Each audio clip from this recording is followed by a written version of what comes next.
जय श्री राधे, जय श्री कृष्ण। आइए बात करते हैं ज्योतिष के मूल सिद्धांत के बारे में। मित्रों, ज्योतिष बहुत ही सटीक और सुलभ लगता है। ज्योतिष को यदि सरलता से समझा जाए तो कोई कठिन विषय नहीं है, क्योंकि मित्रों पंचांग देखने में हमें 5 चीजों की जरूरत होती है: तिथि, वार, नक्षत्र, योग और करण। जब हम इनको समझ लेते हैं तो हम पंचांग देख लेते हैं। अब हमने जब पंचांग को समझ लिया तो हमें राशियों का ज्ञान भी होना बहुत जरूरी है। मित्रों, राशियों के ज्ञान से हमें यह पता चलेगा कि किस समय कौन सी राशि में चंद्रमा है और कौन सा कार्य कब करेंगे तो लाभ की स्थितियां बनेगी। मित्रों, सभी को यह पता रहता है कि हमारी राशि मेष है, हमारी राशि वृष है, तो इस आधार पर मित्रों हमें यह पता होना चाहिए कि इन राशियों के प्रभाव क्या हैं और कौन सी राशि क्या फल देगी। इस विषय में हमें जानकारी होना चाहिए। मित्रों, तो आज बात करेंगे चर लग्न के बारे में। चर लग्न क्या है और चर लग्न में क्या क्या स्थितियां बनती हैं। तो मित्रों आप नोट कर लें, चर लग्न में हमें कौन कौन से मुहूर्त निकालने होते हैं वह भी नोट कर लें। चर लग्न में यदि किसी व्यक्ति को मान लीजिए कोई गाड़ी लेनी है, कोई व्यापार के लिए कोई ट्रक लेना है, या फिर कोई वाहन या कोई पशु खरीदना है, तो उसके लिए भी मित्रों चर लग्न को देखना बहुत आवश्यक होता है। मित्रों, आपको यह पता है, किसी ने आपसे आकर पूछा कि पंडित जी आप हमें यह बताइए कि हमें एक मोटरसाइकिल खरीदनी है, अब हम कौन से दिन जाएं तो वह हमारे लिए शुभ रहेगा।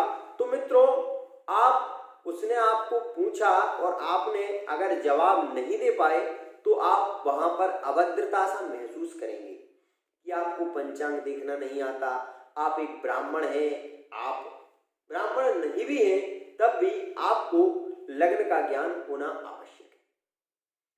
चर लग्न कौन सी होती है? मित्रों, मेष राशि चर राशि है। मित्रों, चर राशि है। चर राशि का मतलब होता है मेष राशि के जो व्यक्ति होंगे वह चलायमान होंगे, उनकी स्थिरता नहीं पाई जाएगी, उनमें धैर्यता की कमी होगी मित्रों, और क्रोध उनमें बहुत थोड़ी बातों में थोड़ा सा क्रोध भी देखा जाएगा। मित्रों, अब बात करें दूसरी राशि चर कौन सी है तो कर्क राशि। मित्रों, कर्क राशि सौम्य स्वभाव, कर्क राशि शील स्वभाव, कर्क राशि जल तत्व। तो मित्रों कर्क राशि के जो जातक होंगे वह चर तत्व के होंगे, स्थिरता इनमें नहीं पाई जाएगी और यह भी अस्थिर होंगे। इस आधार पर यदि कोई वाहन लेना है तो उस दिन इनकी राशि का चंद्रमा देखकर आप इन्हें वाहन की स्थिति में उचित निर्णय दे पाएंगे। मित्रों, तीसरी राशि के विषय में बात करें मित्रों तो तीसरी राशि है तुला राशि। मित्रों, तुला राशि जो की है वह भी चर राशि है। मित्रों, तो यह राशि का चंद्रमा देखकर आप इन्हें बता सकते हैं कि यह नक्षत्र आपके लिए शुभ रहेगा और इस नक्षत्र में आप यह गाड़ी खरीदेंगे और इस मुहूर्त में आप ऐसा कार्य करेंगे तो आपके लिए शुभ रहेगा। मित्रों, राहु काल का विचार अवश्य ही कर लें। अब हम बात करेंगे वह चौथी राशि के विषय में, तो वह राशि है मकर राशि जो कि शनि की राशि है।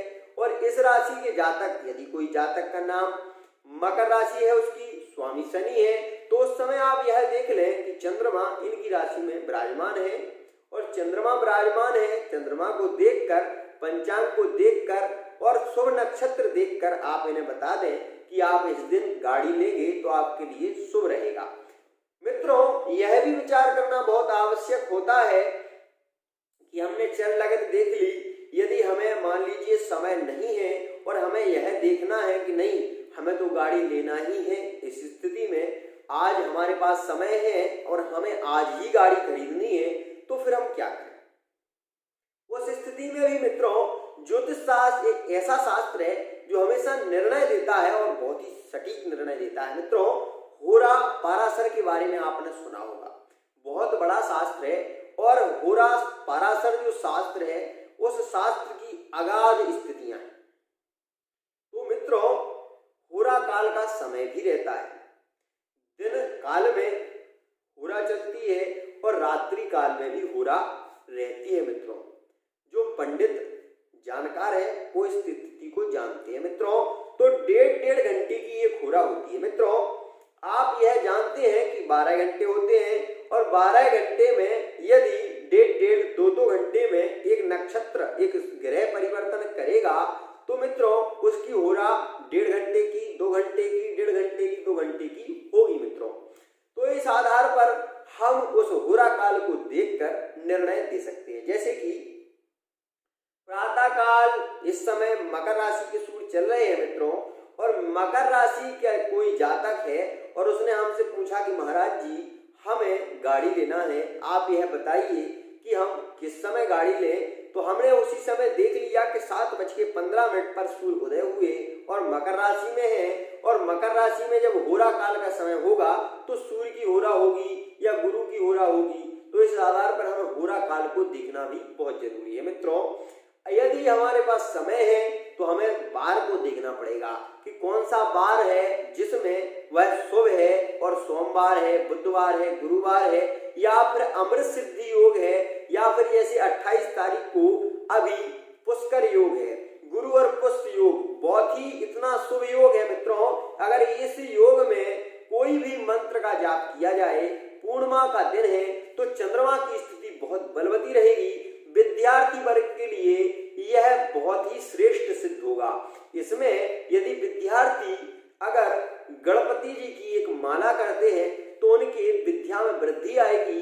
कोई कार्य में रुकावट आ रही है मित्रों, किसी भी प्रकार का आप कोई कार्य कर रहे हैं, आप अपने जीवन में बार बार असफलता को महसूस कर रहे हैं, या फिर आप किसी ग्रह के कारण परेशान हैं, तो मित्रों हम आपको आज कुछ ग्रहों के बारे में भी बता देते हैं। जैसे कि हमने आपको राशि चर राशि के विषय में बता दिया, अब रज्जु योग के बारे में भी जान लो मित्रों।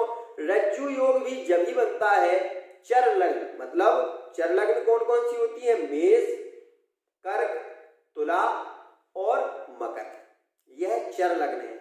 और चर लग्न में यदि कुंडली में चर लग्न में एक केंद्र में, जैसे केंद्र में या त्रिकोण में या फिर बल भाव में या फिर और भाव में, जो भी भाव हो उनमें अगर चर राशियों में, मतलब चर राशियों में सारे ग्रह मौजूद हो जाएं तो फिर वहां पर रज्जु योग का निर्माण होता है मित्रों।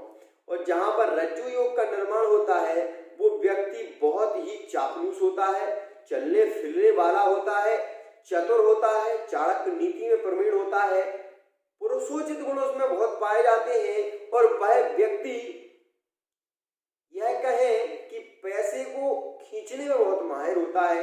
उसकी बातों से आदमी बहुत ज्यादा आकर्षण की स्थिति बनती है। काम की भावना, कामोत्तेजना, प्रेम की भावना उसमें बहुत ज्यादा पाई जाती है, और स्पर्श भावना उसमें बहुत होती है।